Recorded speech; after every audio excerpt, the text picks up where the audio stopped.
I was having a look at some of my unprepped crabs and found this one. And you can see there's a big claw sticking out over there. And this is, I suspect, a greggi crab. And they've got quite a small body and a really large claw. So I think the whole thing might be in here, which is quite rare. So yeah, that's the claw out there. And I think I can see kind of the outline of the body, which should be like sitting over here. Yeah, I think that's the body, and then we've got the claw going up there. Yeah, let's go give it a prep and see.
I don't think I've ever been so happy to finish a crab.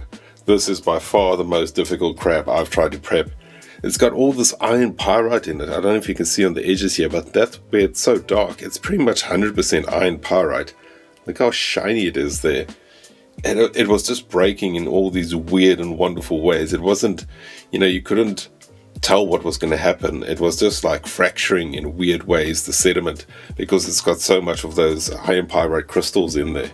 It wasn't flaking away as expected. And the crab's got these weird barnacles growing on top of it. And I'm not sure if they formed while the crab was alive, but they just made it so much harder because they were in unexpected places. Normally with a crab you kind of know what to expect, but these barnacles were just everywhere. And I've got no idea what's going on with the carapace. It's almost like it's made up of these little tiles that are barely held together. So what I had to do is remove a little bit of rock and then glue it back down, remove a little bit more rock, glue it back down, wait for it to dry, and that was happening like 20-30 times in the afternoon. It was worth prepping though. I don't have one of these greggi crabs with the claw intact. You can see how big the claw is compared to the body. It's a huge claw, it's almost like the same size. I couldn't prep further down here because it's hollow. That's another thing, like most of the legs and this claw over here is hollow. You can see I punctured through over there, so I kind of just stopped there. I didn't want the whole claw to disintegrate. This is normally how you find these crabs, just the carapace without the legs or the claw. And you can see how small it is compared to this big boy down here. I tried to keep the barnacles intact where I could, but as I was prepping this section over here, the barnacles actually came loose. So yeah, those are the barnacles, this little barnacle hat. So I'll keep that for the crab because I'm sure these barnacles, you know, someone would be able to tell what species they are, and it will probably tell us a little bit about the environment and the age of the crab. Thanks so much for joining me, everyone, for this really difficult crab prep. I honestly almost gave up on this one with all those cracks and the barnacles, and then the legs were hollow and the pyrite. It was a tricky crab, but yeah, it's done now. It looks great. Well, I probably could have tried to expose a few more legs. I'm gonna go prep something fun now, like that dolphin skull that Tyler found. Really looking forward to it. The bone surface is much easier to work on, and there's no iron pyrite. Stay safe, and I'll see you on the next hunt.